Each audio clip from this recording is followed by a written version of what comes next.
The U.S. military has undoubtedly had many successes. However, they have also had many losses and mistakes. These are 10 of the biggest United States military failures ever recorded. Number 10, the Iraq War. One of the most costly wars in U.S. history. The Iraq War started in 2003 when the Bush administration started it on the grounds of taking away Saddam Hussein's nuclear weapons and his eventual power. Much of the intelligence provided on the harboring of nuclear weapons was false. However, the U.S. military was able to take Saddam Hussein out of power, although many terror groups existing in the country prevented the establishment of democracy. Considered to be both a failure and a success, it was no doubt a detriment to the overall condition of Iraq, as well as a burden for the American people. Number 9. Across the Parisian. There was a time in the Korean War when the US and South Korea controlled the majority of the fighting grounds. This was, however, until the decision to approach or cross the Yalu River, which would mean the invasion in China.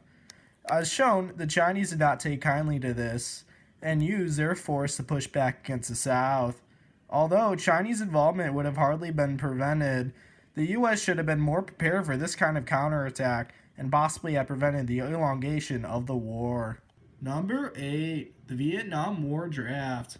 As draft signings tripled with the American escalation in Southeast Asia in 1965, it also led to the later resentment against the draft. This is also considered to be the first instance of the populace turning against the government idea to win the Cold War, mostly due to the very uneven and unfair way people were seen to be drafted. Many even saw this as a way of social engineering. When the government needed to win overseas, it eventually led to a loss on the home front. Number 7. The Pancho Villa Expedition. On the dawn of the U.S. joining World War I, there were heightened tensions between the U.S. and its southern neighbor. Their tensions heightened with the Zimmerman telegram, as well as the attack of a small border town by the Mexican revolutionary Pancho Villa.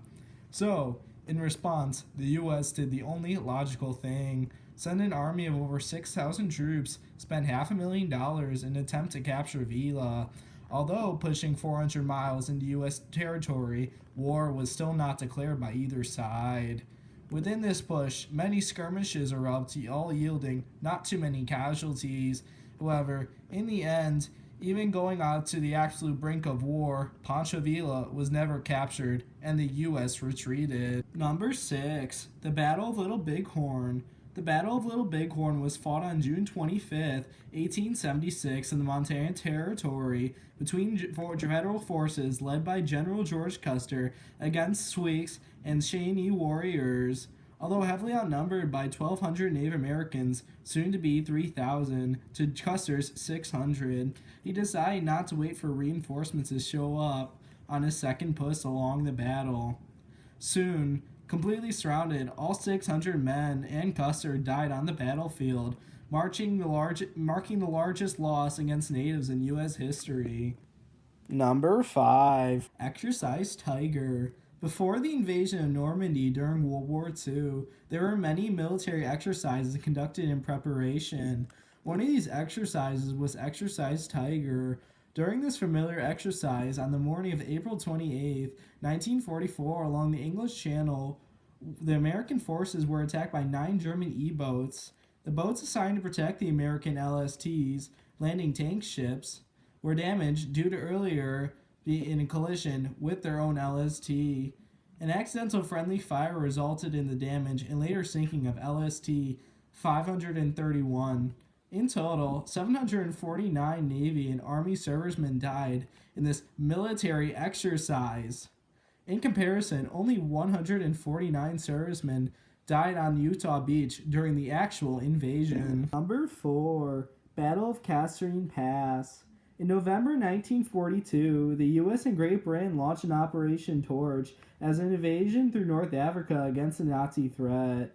This was the first time the U.S. military actively engaged the Nazis, so the Americans were overall ill-experienced, and little could they know about the threat that awaited them. At Kasserine Pass in the Atlas Mountains, the Allied forces were met with panzer divisions and Luftwaffe Air Force, eventually pushing the Allies back over 50 miles. The battle on the Allied side eventually turned into chaos as their surroundings were very unfamiliar. Many infantry members were left scattered across the area and eventually captured. Most of the tanks and other vehicles were left stuck or decimated by German artillery fire. This battle showed how the U.S. was ill prepared to face considerably the most deadliest war in history. Over 1,000 troops were killed, and it was considered a massive failure. Number 3, the invasion of Canada. During the War of 1812, American politicians were calling for the invasion and overall takeover of Canada, off of not being able to during the Revolutionary War. Thought to be a cakewalk for the U.S. forces, it eventually turned sour as they found out with an overwhelming Canadian, mostly not even British, and native force presented to them at the border. The leader of the attack, General William Hull, along with his men, were shown to be completely incompetent, exemplified in the fact that more than 200 of his men refused to even attack. As Hull prepared to lead his last attack, he claimed to the Canadian forces, "You will now be emancipated from tyranny and oppression."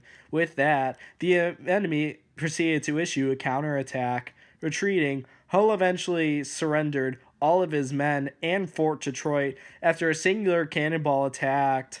Hull was thus later court-martialed and sent to prison. Although the total loss was 600, the invasion showed the true weakness of the U.S. military during the War of 1812. Number 2. The time the U.S. almost nuked itself. One switch stood between safety and a major catastrophe in North Carolina in 1969. While attempting to carry out tests with two Mark 39 hydrogen bombs, the B 52 bomber holding them ruptured an oil tank, causing the plane to virtually disintegrate, and the two bombs fell onto American soil near the North Carolina town of Goldsboro. Fortunately, the bombs never detonated when they reached the ground, but the incident sure shows the incompetence of the U.S. military at the time of the Cold War, as the fallout of the bombs could have devastated the entire eastern seaboard. Number 1. The Bay of Pigs invasion. After the communist takeover of Cuba, many refugees against the new government fled to U.S. and ended up in Miami. President Eisenhower saw this as an opportunity and commissioned CIA agents to help train the refugees and launch a counterattack against the communist government, which in their mind would trigger an uprising. The plan went very sour, however. After over 1,300 refugees attacked Cuba, they were met with Soviet tanks and aircraft. U.S. forces failed to adequately back up the attackers, and the majority of the invasion force was captured, and the prisoners were eventually sold back to the U.S. for $53 million in food and supplies. This invasion was an overall failure militarily, but even more so politically, as it portrayed the U.S. in a very reckless and weak manner. I hope you like my top 10 lists on the top 10 greatest U.S. military failures. Like and subscribe for more top 10 lists in the future.